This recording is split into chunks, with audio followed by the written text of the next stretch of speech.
It is time for Food for Mood with Dr. Judy Wurtman. And, of course, Judy joins us on a Thursday morning. Her book, she's a co-author of course. I have to laugh here. We're a little long here, but long in the tooth, actually. She's the author of the Serotonin Power Diet, co-author of the Serotonin Power Diet, serotoninpowerdiet.com. Also, if Simon loses his tummy. And ladies and gentlemen, if she survived this intro, she's still here right now. Dr. Wurtman, the stage is yours.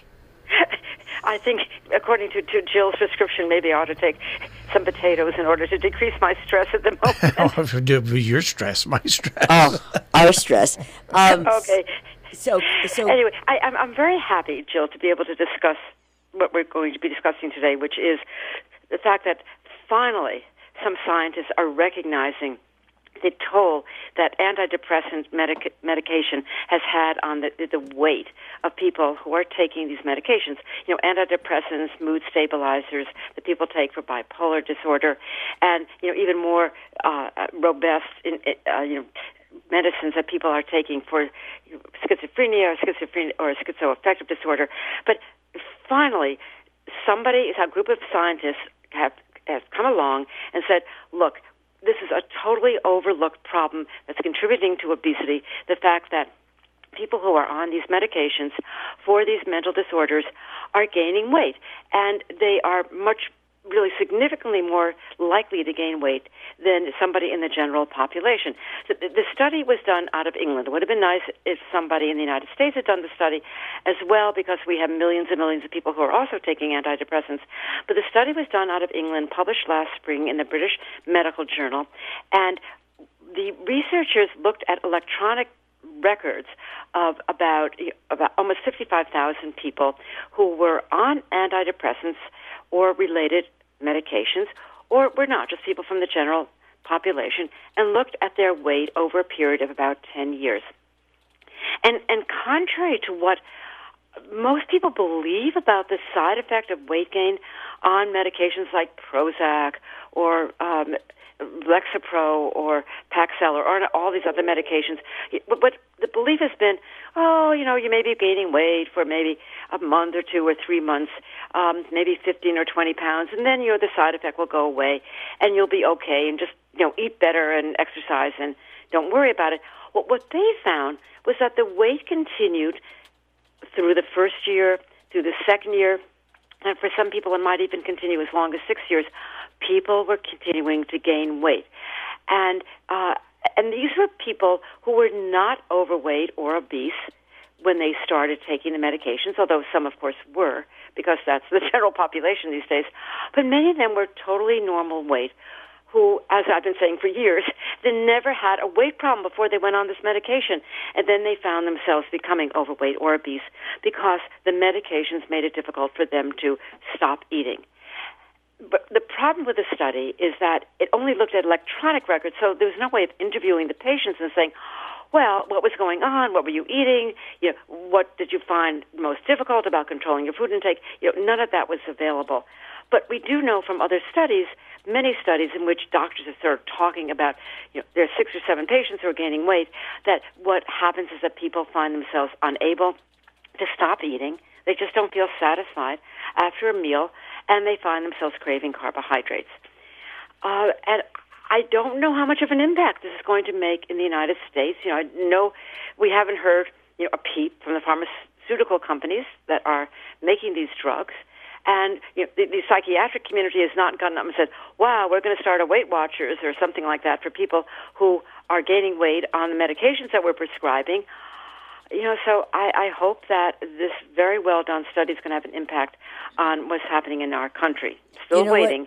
But I have to say that I posted this blog on Psychology Today online, where my blogs usually are posted, and I've gotten so many emails from people saying, yep, that's me, that's my son, that's my relative, this is what's happened to me.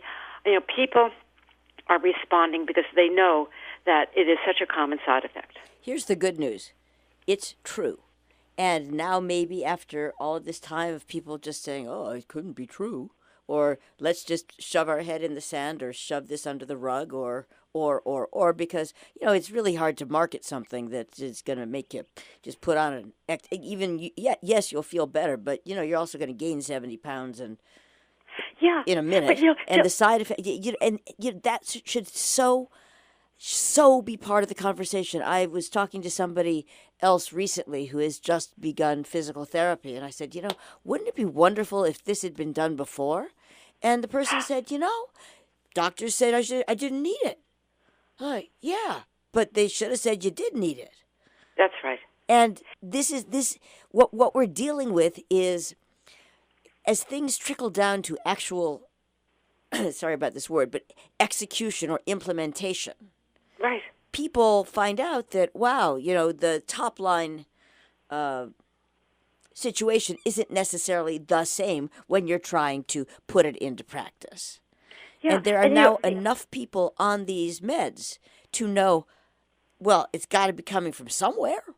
That's exactly right. But the a couple of problems. First of all, if you're depressed and you're dealing with bipolar disorder and you go off to your doctor initially and you get the prescription, you probably are not going to be in the mental state to start thinking about going off to a weight loss support group like Weight Watchers or joining a gym because you're depressed or you're contending with cycling from mania to depression. Weight and exercise is not going to be the first thing on your mind. The first thing is let my emotional state become stable. But the point is, eventually it does.